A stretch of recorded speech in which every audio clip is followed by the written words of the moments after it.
Eu vou descrever o vilão de uma série e eu quero que vocês adivinhem quem ele é. Primeira dica. Ele era um humano e se tornou um monstro depois que viajou para uma outra dimensão. Segunda dica.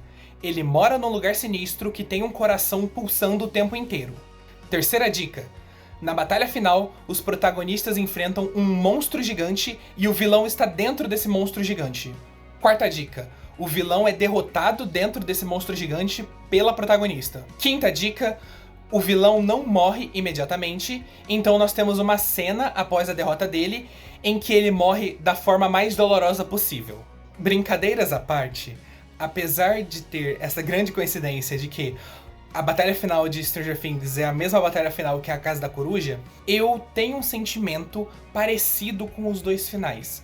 No sentido de que, tanto Stranger Things quanto a Casa da Coruja finalizam as suas histórias deixando muitas coisas em aberto e sem respostas. O que é normal para muitas séries. Só que nesses dois casos, especialmente envolvendo o vilão, eu sinto que existem muitas lacunas envolvendo as histórias deles. Você vê claramente que tem uma backstory ali, que foi pensada, que foi planejada. A gente vê alguns relances ali na série, especialmente em memórias, dentro da cabeça desse vilão que os protagonistas estão vendo. Elementos ali claros nos episódios de que poderiam render muito mais coisa e que poderiam ser muito melhor exploradas, não só dentro da série, mas em possíveis spin-offs. E a gente tem informações pontuais que são reveladas ao decorrer dos episódios e que são justamente as mais importantes que a gente precisa saber. E a série finaliza deixando várias questões em aberto e não explicando direito muitos detalhes envolvendo a backstory desse vilão. Só que,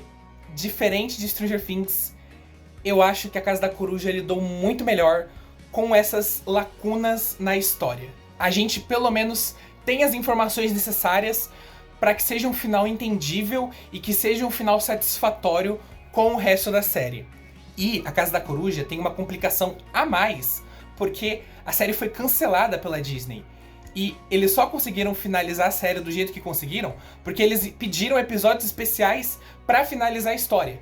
E daí eles tiveram que reescrever um monte de coisa do que eles tinham planejado para poder fechar a história em 2 temporadas e 3 episódios especiais. Foi ali, claramente, um desespero para eles conseguirem fechar a história de forma boa. E deu certo. Mesmo com o encurtamento da série por parte da Disney, The Owl House entregou um final coerente.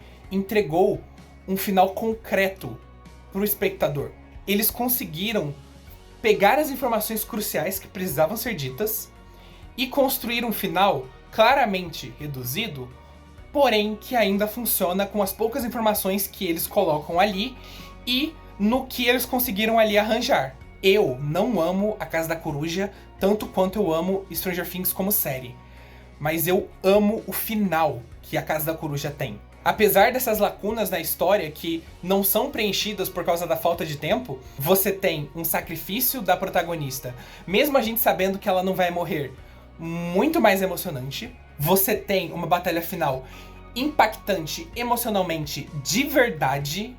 O epílogo não precisa de 40 minutos pra amarrar e fechar a história de todos os personagens muito bem. Sério, o epílogo da Casa da Coruja dura menos de 7 minutos e ele é muito mais eficiente em amarrar todas as tramas do que os 40 minutos em Stranger Things. E a cereja do bolo, o final de The Owl House é exatamente o que o final de Stranger Things é.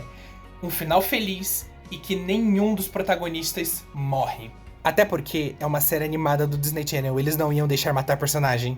O final da Casa da Coruja é fantástico e encerra tudo lindamente, mesmo com as dificuldades e limitações que foram impostas a eles. As coisas que ficaram em aberto e confusas claramente foram por causa desse cancelamento. Então a série teve que fazer recortes inacreditáveis para conseguir finalizar a série de maneira satisfatória no limite de episódios que foi dado pela Disney. A Casa da Coruja era uma série animada esnobada do Disney Channel.